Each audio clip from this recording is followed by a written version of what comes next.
Good morning. It's about now 11 minutes after 8 o'clock. It's Wednesday, and it's an custom day for us to have a money conversation. It's Wednesday Money Matters. Now, I am so privileged to have one of the women that I do honor. She is a certified coach and, of course, a very experienced accountant as well. Her name is Deborah Motes. She'll give you more insight on what she does and where she's coming from. Now, today on Money Matters, we'd like to have a conversation on a topic which is really back to the basics, as we also wait on Isaac, who is getting by in the studios. Our topic today is money habits that are keeping you poor. And I would like Debbie to shed light on some common financial mistakes and also provide some practical advice, especially now that Isaac has normally been in the studios and, we've had conversations from his perspective, but glad to have Deborah joining us this morning for the same.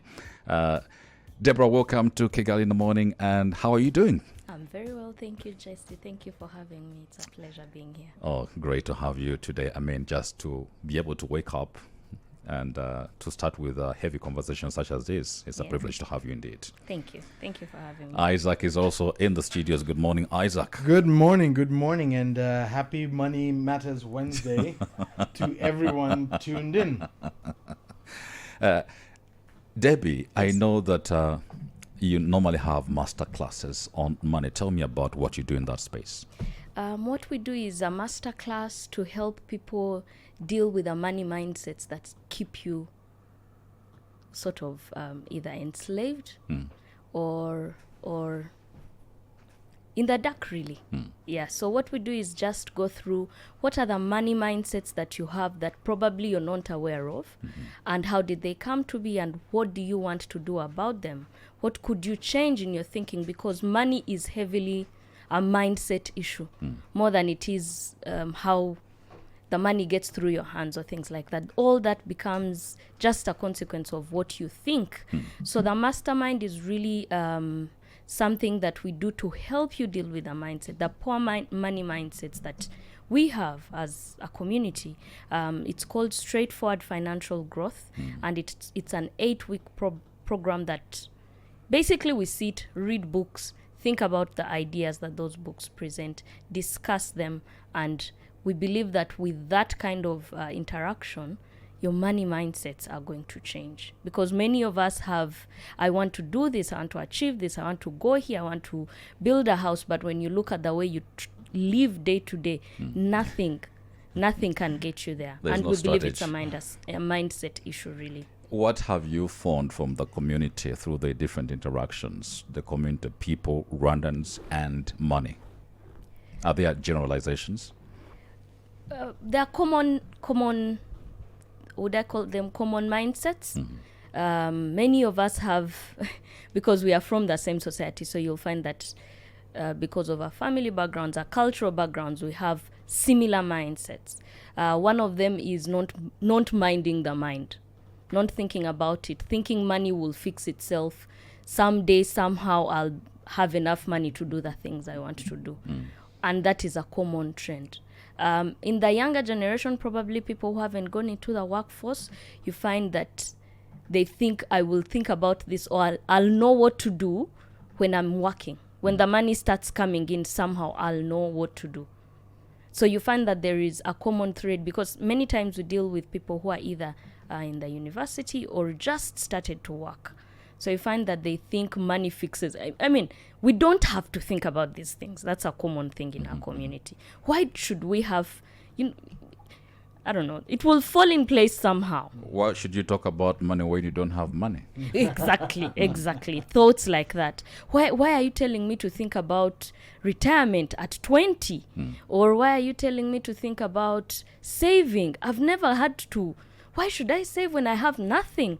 So such mindsets then kind of create a commonality within the community, that we have similar behavior because of the way we collectively think. I would say that's what I've observed. Does it necessitate for me to have a strategy worries regarding money? Oh, And yes. at what point in my life should I have a strategy? As young as 5. Wow. Yes. Because when you have a plan, you'll arrive to what you want to achieve. And of course, I'm exaggerating when I say 5. A 5-year-old probably doesn't know what the word strategy means. I met a kid the other day who was playing a game in their phone, and I asked him, which game is this? Say, I am shopping in the supermarket. I could not figure out what game that was. Exactly. And that means they are being trained on how to handle money. They are being trained that probably money is for shopping. And when they grow up, they'll do it now on a larger scale. Probably I know many parents have things like piggy banks. That's also training for a young child to know that some money has to be kept for use in the future. So when I say as young as 5, it's to say many times our mindsets are established as children or as we observe what goes on within our families. So if you're talking about strategy, your strategy can start as young as 5. Of course, probably by either your caregivers or your parents, your guardians, because they too shape the way you will behave as an adult. Let me just tap into your professional world. You are a certified accountant. You are a finance person. Is there any interlinks how big organizations handle their money that individuals can relate to on how they handle their money? Or it differs? Organizations handle their finances differently than how individuals could do it? I'll start by saying there's a lot of similarities. You could adopt what businesses do to your personal life, but of course the scales differ. Businesses usually have complex financing structures and things like that. But the element that I would shift from the business to the personal is the fact that businesses have managers. No business just says it will work out somehow. It's no business, really. Eventually, it will crumble. So businesses will always have someone at the helm, the CEO, they'll have a CFO, they'll have some people who are doing the technical work. I mean, whatever you're delivering, I'm sure even within the radio station, there are structures. There's someone who's ultimately responsible, CEO, CFO, either you want to call him a general manager, CEO, director general, whatever name you give them, they are ultimately responsible for what goes on throughout the organization. Then there are other people who take charge of other things. The money person, the technical person, the people person. That is a structure that helps the organization run.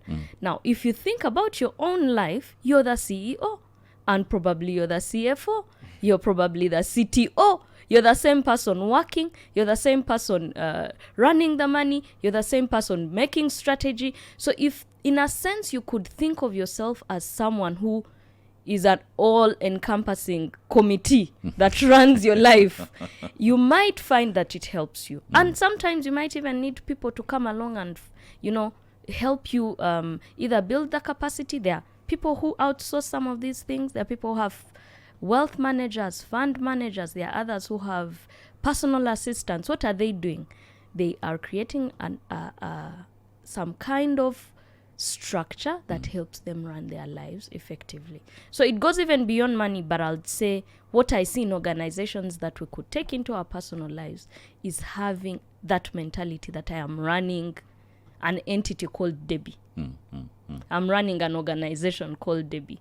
And one side could do better than the other because probably I'm either more equipped to deal with that side or it's easier. The money part is difficult. It is complex. It is whatever you want to say. Or maybe the people part is, but today we are here to talk about money. So maybe we leave it at that. But I'd say the structures within organizations can be transferred into personal lives. Isaac, today you are not a guest on the show, so we can share this meal together. But I wanted to just check, what are we good at? I mean, we are not good at money and money management. We are not good at relationships. We are not good at family management.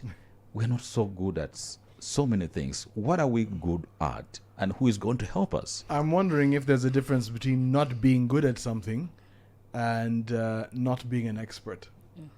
There might be a difference there, and to clarify, for us to think through, because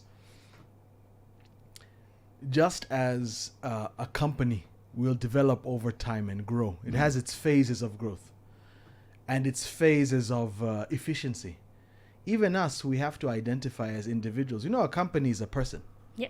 Legally speaking, they have an ID. They're a person. So even you as an individual, the question isn't whether you're not good at something, but whether you can improve, you can grow, you can evolve and develop.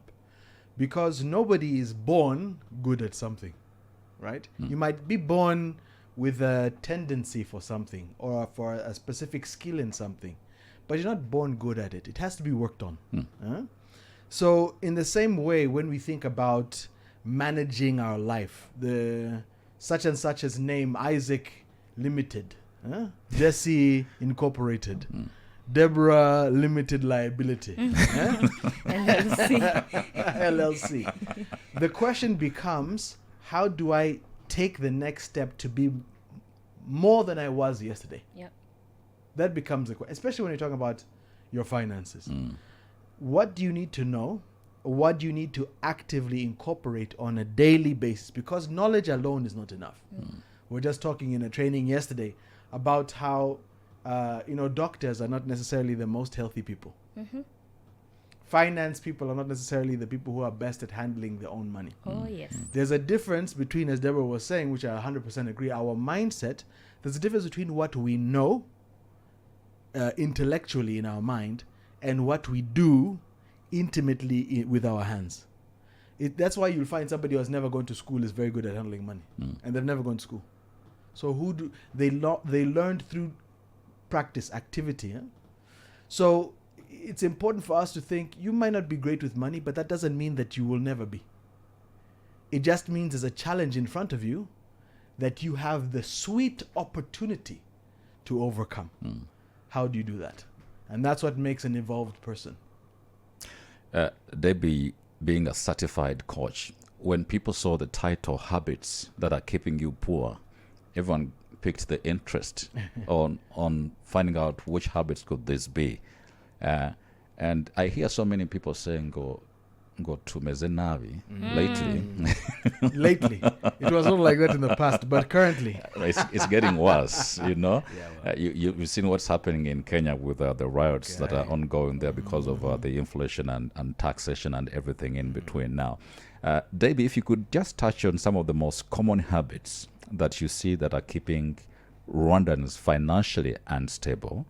And somebody did ask me a question. Does relocating to Canada or to the US, change my financial plight?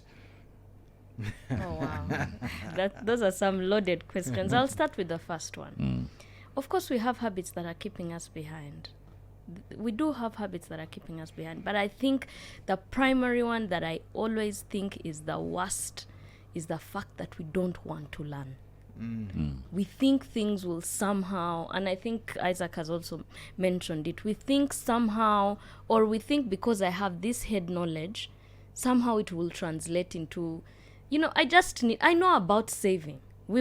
I always ask people, is this the first time you've learned about saving? And they'll say, no, I grew up hearing the term. I grew up hearing people talk about it. How come you're not doing it? It's exactly what Isaac was saying, that you have the head knowledge, but it has not translated into your actions.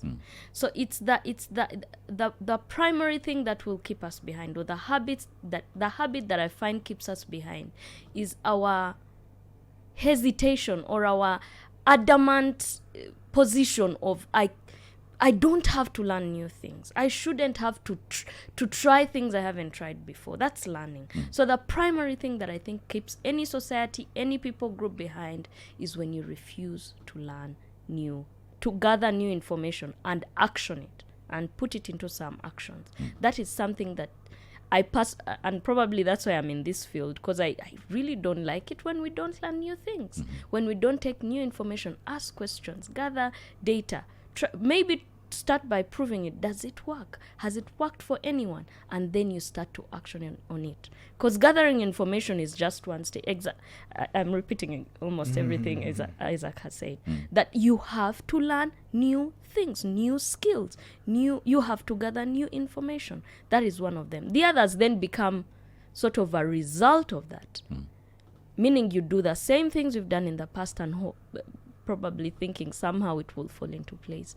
So habits like not saving, not planning for the future, But not living within your means. And of course now in the social media era it becomes even worse, because you want all these things. You think either people are supposed to get them to you, others are supposed to, I don't know, my dad, my brother, my cousin, my sisters, my auntie. My auntie's rich, I should have a car because she's, all such habits that are coming through because of the generation we live in. So I'd say those are some of the things that probably keep us behind. in today's age and era, do you think there are people who still do not know anything to do with saving? Oh, yes. Or maybe they know the word, they know the term, but they don't even see why. Why should I save? I have so little. Such a lie, Yeah, but of course, saving is more of a habit than people it have is. way too little to save a thing. That is not true. That's not true. That is not true. Saving doesn't mean there's a saving threshold that you can only save 10,000. If you don't have 10,000, you can't save.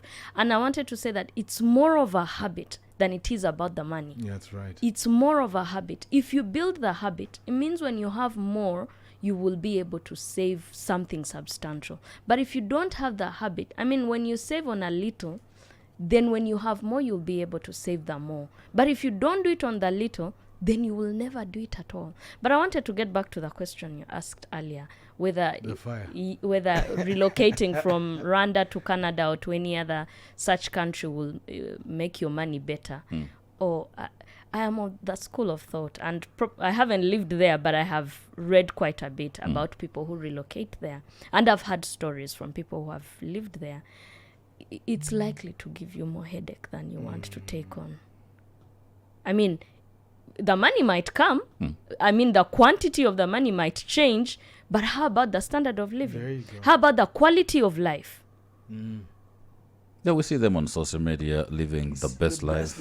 You see, those are highlight reels. You see people smiling. Those are highlight reels. And probably they are standing by someone's Lamborghini and taking a picture, and you think the whole street is lined up with Lamborghini. So I'm saying it is likely, if you do your good research, you're likely to find that the life gets harder, the quality gets lower, the opportunities become less. The money might seem like it's more than what you're earning here, but the trade-off might be a bigger trade-off. The other thing I'll say is you're going with yourself. It's you're taking there. It's the same brain you're carrying there. Yeah. It's the same person you're taking there. So if you're not succeeding in Africa, and you're carrying that same mindset that has not succeeded in Africa to Canada, my friend, you're likely to suffer even more, because the environment, a lot changes. Yeah. So you're going to find it even harder. You're not even acclimatized to it, meaning the learning now you'll be forced into now in Africa you had the opportunity to intentionally learn. Now you're going to be thrown into learning by fire. Which I suppose it's learning, and learning is never bad, but it is a hard kind of learning. So I would say not necessarily. Relocating is not necessarily going to change either the money or the quality of life. It is more likely than not, it is going to cost you. So you want to affirm to me that the foundation of what changes my money trajectory for better is I have to save, and that's the beginning of it all. You have to change your mindset. Yes. You have to learn. You have to learn new things. Yeah, I agree again with what Deborah is saying. It's the birthplace of change is not action. Change does not begin in actions. Change begins in mindset. And mindset changes by learning. So if you think about any situation where you had a breakthrough in your life, you probably learned something new and your mind probably changed on that subject. So if you for those of us who, when we were young, I don't know if Jesse we would agree, I don't know if Deborah was part of this primary school that we all attended, where you would believe that you want to have fun. You want to have a good time. And for me, when I was young in primary and early secondary, I used to like to play a lot. Basketball, laugh with other. I was a very unsettled young person. I was very unsettled. And so I'd want to go out and play. I'd want to laugh with kids in class. This is what my mindset at the time was: have fun. Then you will meet, I would meet some learning experiences. I think that others might have met it before. It's called Kiboko. Mm-hmm. And Kiboko is a very good teacher because you will not easily forget, especially if somebody knows how to bend the wrist when they're giving. If they know how to whip the wrist, that end point that touches your behind quarters, it moves with velocity, I think they say in physics. So you learn something, huh? You learn something. When I behave like this, there's something waiting for me most likely. Now, if you get that Kiboko enough, maybe you're like me, you're also a bit stubborn in your learning. You can't learn once. Maybe you need to learn Kiboko 3, 4, 5, 10, 25 times. Eventually, you begin to notice that this mindset, these actions that I'm taking of running around and playing, this attitude of wanting to play all the time, it's causing me pain. Now, if I want to avoid the pain, I might want to change the way I'm behaving, the way I'm thinking about what I should be doing in school. And soon I found also, as I took my studies more seriously in the middle years of secondary school, I found that there were many other forms of joy that come from accomplishing serious attention in the classroom and to my studies. So it's a learning experience. And like Deborah was saying, there's some learning which is more painful than others. If you put yourself in a new environment with an old mentality, you're likely to get double the Kiboko. Because there's natural Kiboko that comes from learning. Then there's an unnecessary Kiboko that comes from learning in an environment where you are unprepared, where you are not ready for the circumstance. You don't see the impact of one action gives you one response. You have many, many responses coming from an action that you're not sure what has caused that response. So if you're getting, for example, you're getting beaten and you don't know for what reason you're being beaten, it's difficult to change your behavior to stop getting beaten, right? If you're in a new environment that you don't understand, you're in a new culture that you don't understand, the cost of living is raising, the opportunities are limited to you because you're in a foreign land. You're most likely unwanted. They want opportunities to stay among the local people. I think you've heard that here before as well. You know, why are we giving jobs to foreigners when we have Rwandans who need jobs? If you go to another country, don't you think they'll say the same thing? Why are we giving jobs to these Rwandans when we have Canadians who don't have the jobs, right? So there is problems coming from multiple angles, and if you don't understand the environment, you're likely to be dancing around trying to figure out what's causing your problems while you're still getting beaten. It might be better. They say that a definition of madness is doing the same thing and expecting a new result. What is most important, I will reverberate what has been said before by Deborah. What's most important is to learn how to adjust your thinking, how to adjust your attitude so that your actions and your results change as well. Okay. Or an individual whose income is just about 200,000 and we're talking about saving. Meanwhile, their expenses, because I've checked around, for instance, if you're living around Kichuchiro, it's hardly can you find a house of that much. And then you have other things to spend on. Now, when you find that your expenses, basic things that you need about 300,000, 350,000 to survive, and your income is 200,000 Rwanda francs on the month. Coach, Tell us. where do you start? Do you start by saving? Okay. Which mind do you change? All right. And I do appreciate that there are several families, there are several people whose whose earnings are really below what they would think is enough for them. But I want to challenge two things. One, the first one is remember it's almost like, I know gentlemen love to go to the gym. It's almost like going to the gym you know that the moment you fall off that rhythm, that practice, that when you return to it, it will be much harder, right? Because you're losing the momentum. So I would say, as a family, like, if you have that understanding that I need to save, because that's a different thing altogether. I don't think we should go back to discussing mindsets, but assuming that you have the mindset of the importance and the need to save, right? Even though I were not able to save what I deem to be enough, I would stay saving because I want to keep the momentum. Because you'll not, and maybe when I say this, some might not agree with me entirely, but you don't stay at 200,000 throughout your earning life. Chances are there will be a season when your 200,000 becomes 600 or 700. You might also not stay there forever.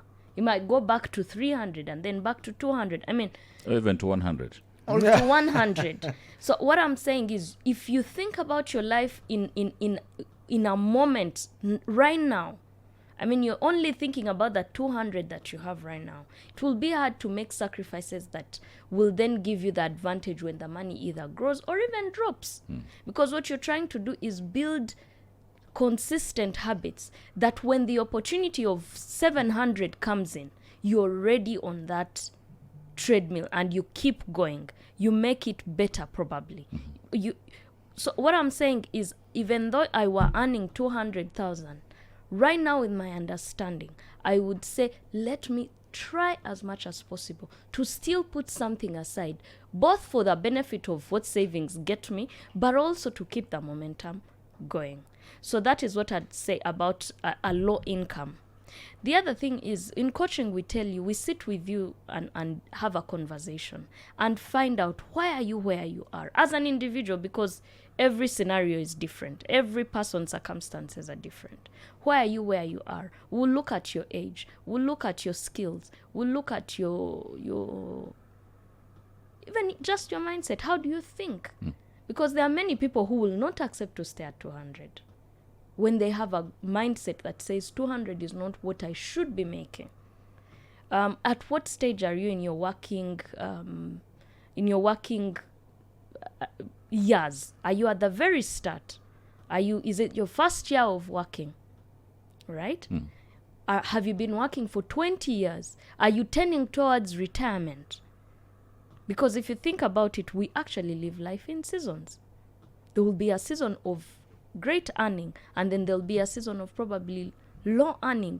Why? Because either you're at the start or you're towards the retirement age.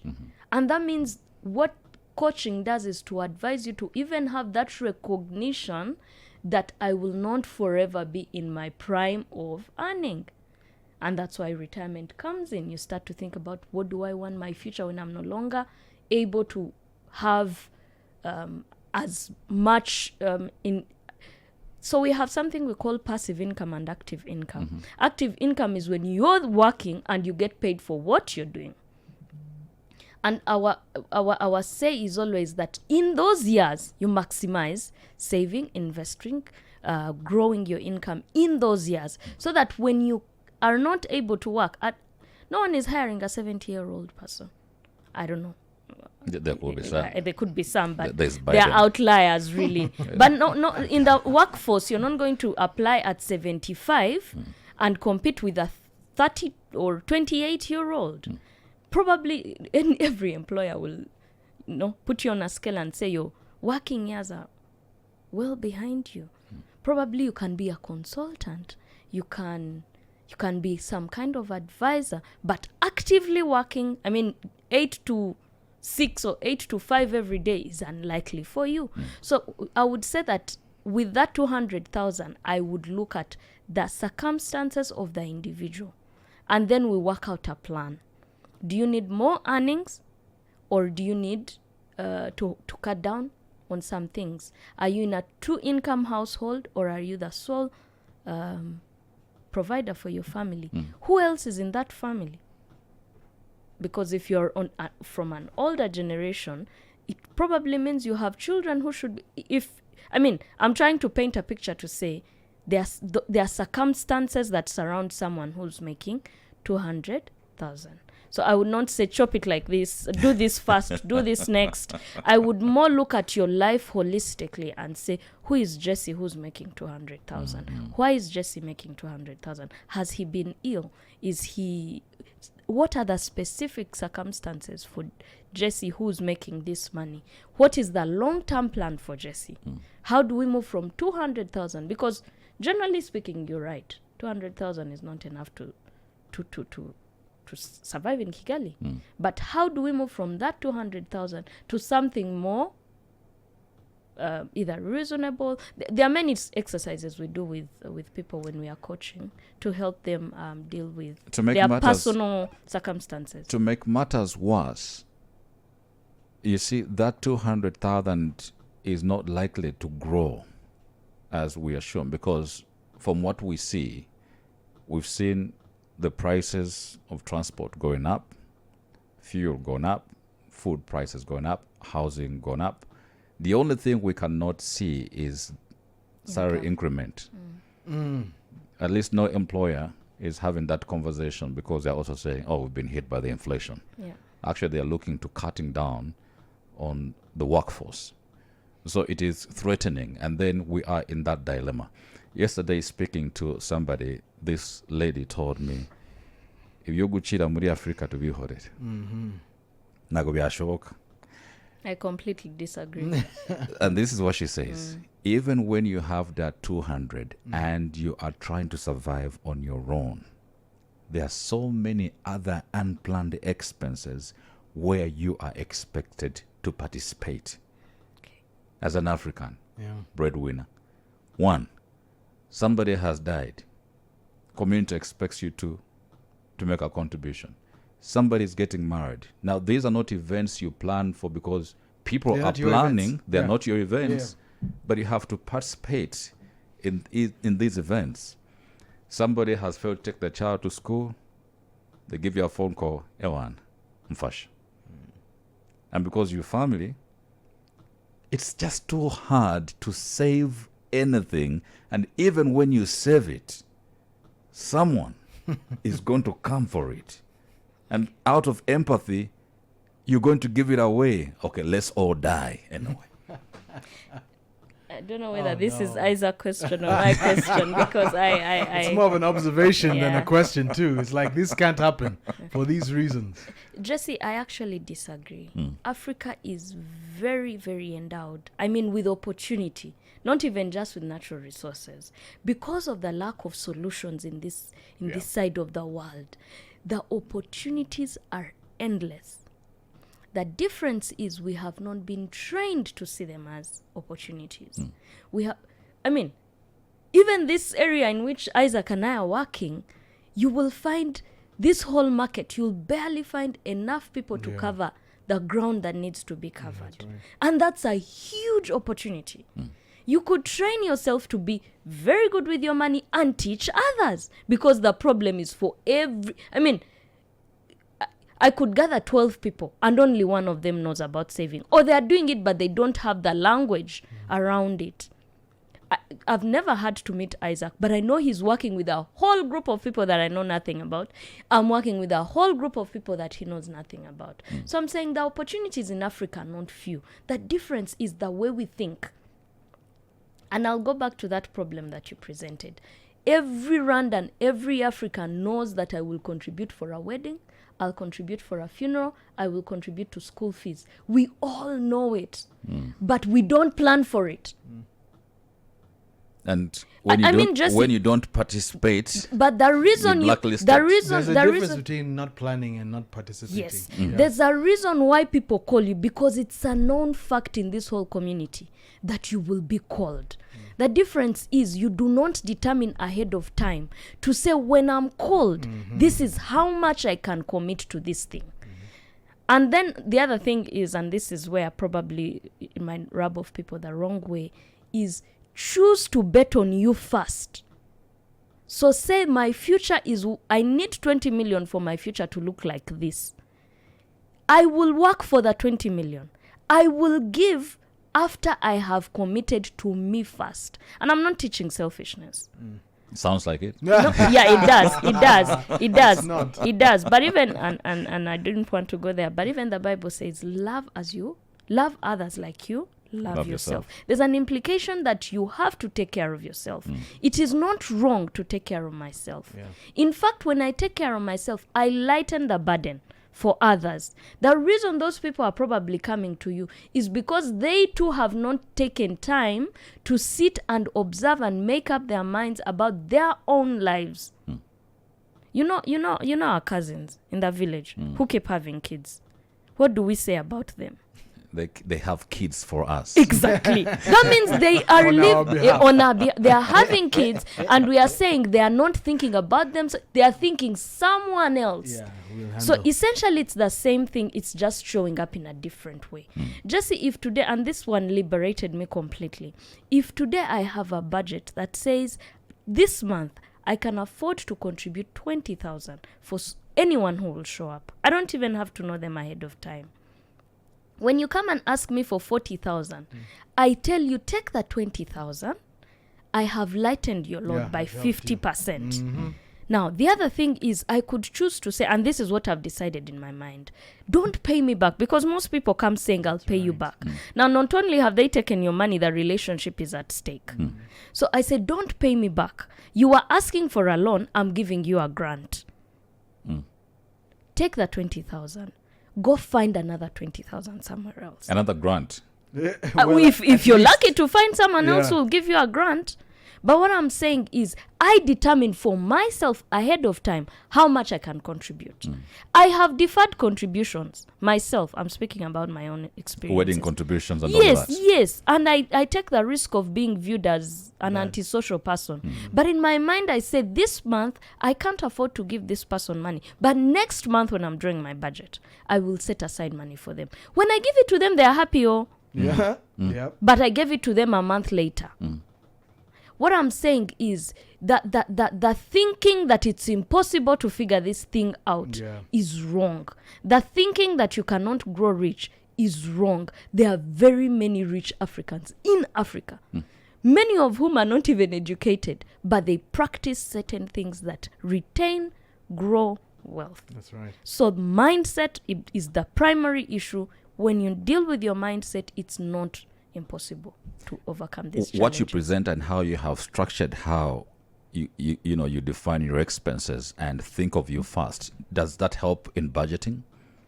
Yes, and the reason I say think of you first is you have primary responsibilities. The first responsibility you have is to take care of yourself. If you're a family person, is to take care of your family. Within the African context, and I believe it's a great practice, is to take care of your parents, the people who gave you an opportunity, I suppose. So you have to prioritize in that order. Jesse, when you're not able to take care of yourself, it means others have to come in and take care of you. Yep. So it's not selfishness per se. It is clear that that's wisdom.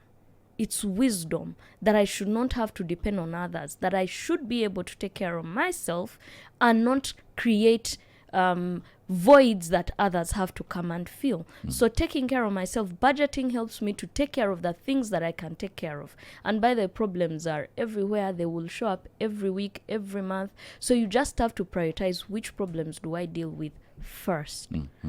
And prioritizing yourself, prioritizing the people who are your dependents becomes something that you have to be diligent about, intentional about, put in your budgets, follow to the end, and be consistent with.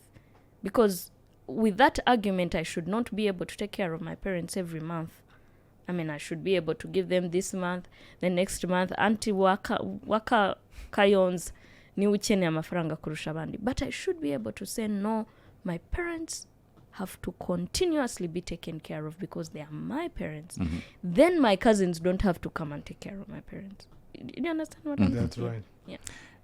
I'd like to throw in this question. Isaac, I think you've attempted to answer this question. Debbie will also chip in perhaps on explaining the impact of lifestyle inflation on personal finances and how we can avoid falling into this trap. Yesterday we were having this conversation, and the gentleman that were with me in the studios said that we have a problem in Rwanda, which is a competition problem, competing against each other on which family looks better, who is driving better, what cologne do you have I could get better, and everything in between there. But lifestyle inflation, maybe to some people, they don't even understand it. It's actually something that immediately came to mind when you talked about the example of somebody who's living on 200K. So lifestyle inflation is basically the concept that when you make more, you spend more. And it's a form of financial gravity that keeps you fastened to the ground. You will never fly with this element of lifestyle inflation. And it is also a mindset. Again, everything we're talking about here is mindset related. Because again, everything that we do is born from the way we think about that subject. So when I was making 50,000 at my first job at the internet cafe, I would spend that 50,000. When I got my first job beyond the internet cafe, I went to do marketing for an insurance company. I was making 250,000. I spent all of it. When I make 500,000, all of it I spend. When I make 800,000, even that one, it's all gone. Now you wonder how come you were living on 50K at some point and you were not dead. And then you are at 250, you are still living. You didn't die. But every time your income increases, you end up spending all of it. There's nothing left always. And the concept behind it is a secret gravity in finance called lifestyle inflation, where every time you get more money, you have to shift where you live. You have to live in a more affluent place. You have to take more suitable transportation, which reflects the size of your chest. You have to... you have to appear to people that you are in the paragon, in the playing field of people on your level. Sometimes I may be over exaggerating a little bit, but that's a tendency. It's a human natural tendency. Unless we think and plan and purpose not to let that happen, we will never have money to spend. So if I come back to the issue of that 200,000 a month, if you're on 200,000 a month, for example, because all of us have been at some point around there or less, there are some things we have no business doing. For example, one thing I have no business doing if I'm earning 200,000 is living on my own, living by myself. I have no business doing that. I need to share. I need to share either the cost of my rent, I need to share the cost of my food, I need to share the cost of living with somebody else who's also generating money to cut the costs. It will make me uncomfortable, most likely, especially if I'm used to living on my own. But I cannot afford to live on my own. If you have 50K, where are you paying rent by yourself? When I was making 50K, I was not living on my own. I was a teenager. I was living with my parents. So I could not afford to pay rent. But a key element of success with finance is a concept, it's a mindset called pragmatism. Being a pragmatist is somebody who sees the world as it is, not what they want, but what it is, and deals with life as with the difficulties that life is clearly showing. And unfortunately, that means that we have to become uncomfortable. And the opposite, the killer of growth, it's called comfort. There's no one who grows in comfort. It doesn't happen. You have to be uncomfortable. Think about if you have any children, when they start growing teeth, how do they feel? When children start growing teeth, these teeth that all of us use to chew the money that we are chopping. How does it feel to grow teeth? Fevers. You get a fever, you are sweating, you have no appetite, the baby's crying. Growing, even as your body grows, it's not a pleasurable experience. As your mind grows in school, you're studying, you have no time to make money. You're suffering, you're eating, what are you eating? Githeri every day. The cheapest food. You're under stress to perform in class. It's not a comfortable experience. And as long as we hold on to the ideals of comfort, we can't progress. Well, our time is literally so gone so fast. I'd like to flip into a question of now that we know our situation, it's a bad situation. When the 200,000, 300,000, not so many people actually earn way above that Not money. many, yeah. Not very many people. So our situation is not that pleasing. But after understanding our situation, how can we avoid the debt trap of, yes, this is That's my a good situation. I need to make ends meet. It's really uncomfortable to share a home. Yeah.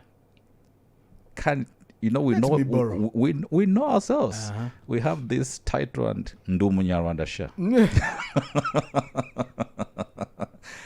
I'd like to hear from you. So many people rely heavily on debt and loans to manage their expenses.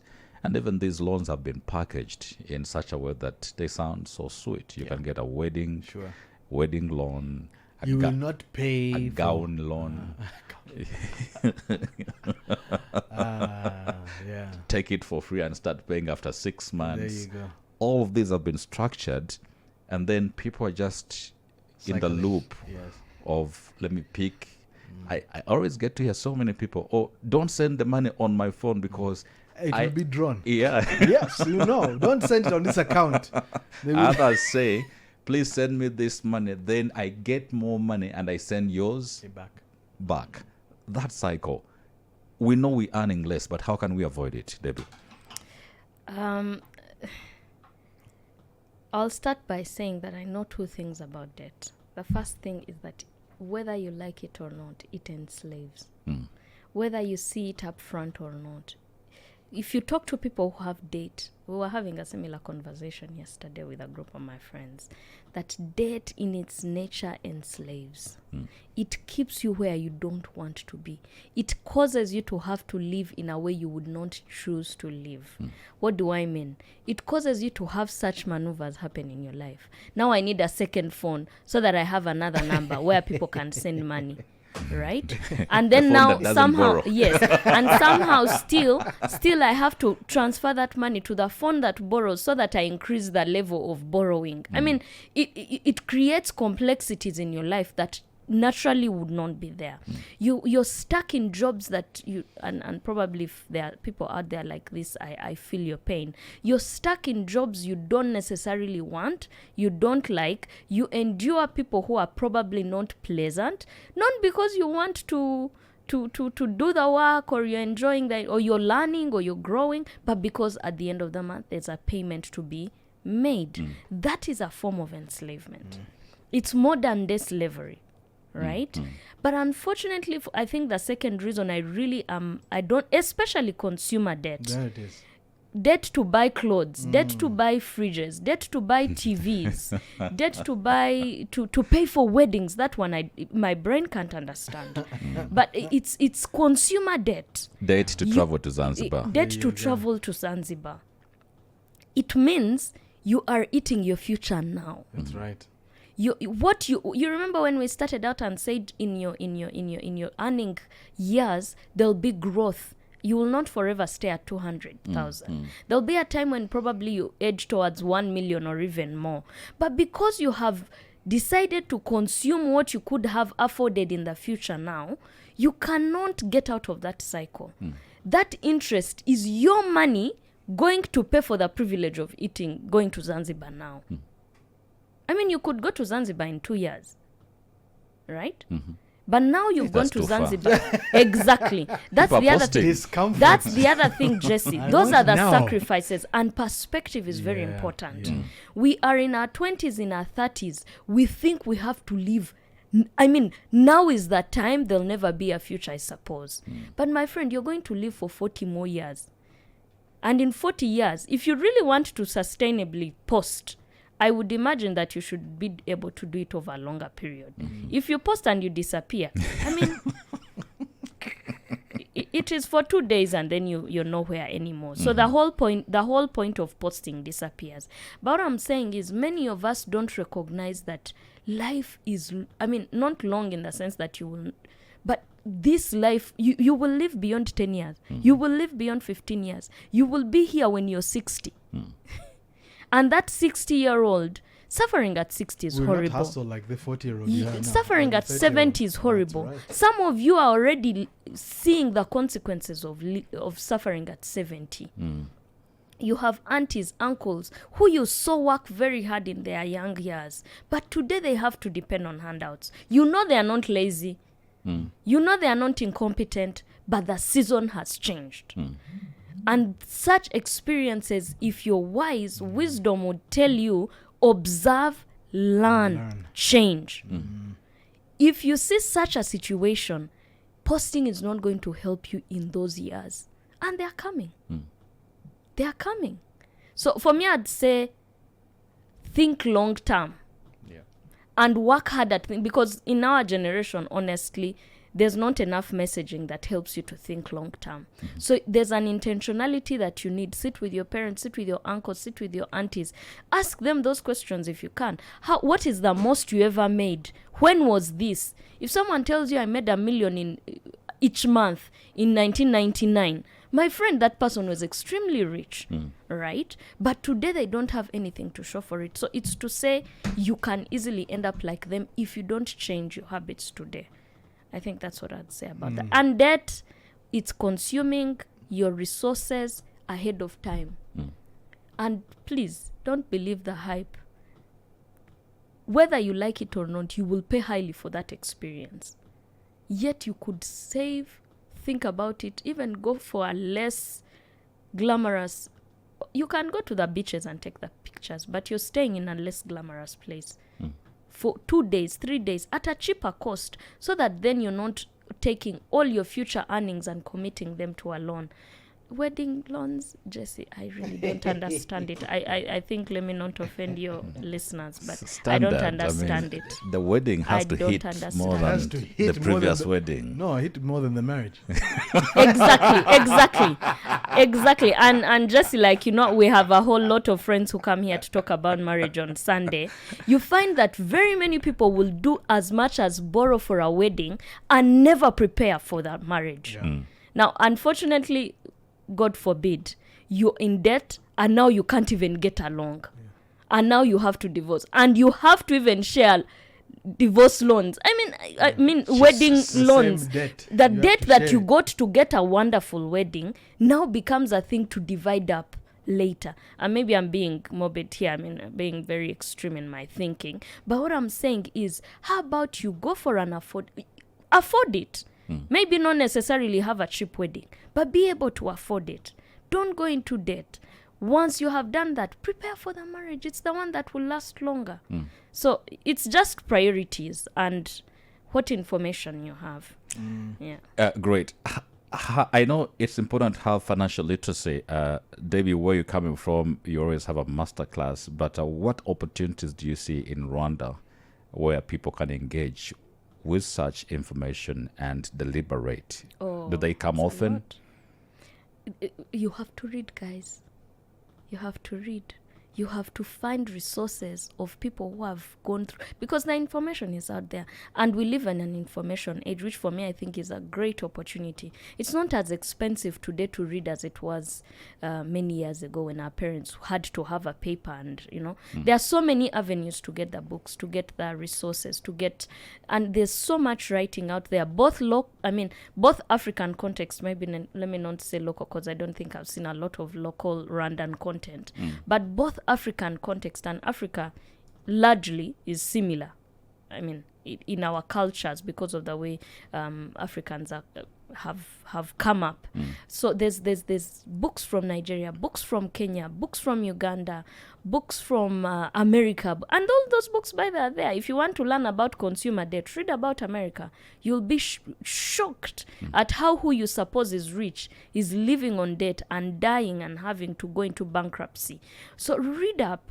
The first thing is to get information into your mind. Go find podcasts. There are people who are talking about money within the region. They are speaking about investment. They are speaking about how you ought to think about your living expenses. Of course, we haven't gone too much into investments. But within the region, honestly, I believe this. I know I have seen the content. It's a lot. I'd like to remind you that the podcast to go for is the Money Making Sense podcast. I tell you, it is. Isaac is here. Is a guy you can always chip in, DM, and call, and get all the resources that you want. Isaac and Debbie, thank you so much for making the time this morning to come and share invaluable insights here with us today. Understanding and changing the poor money habits is crucial for achieving financial stability and success. Our time is fast spent. We have 6 minutes past 9 o'clock. News is up next. And Kigali in the morning will continue in a bit.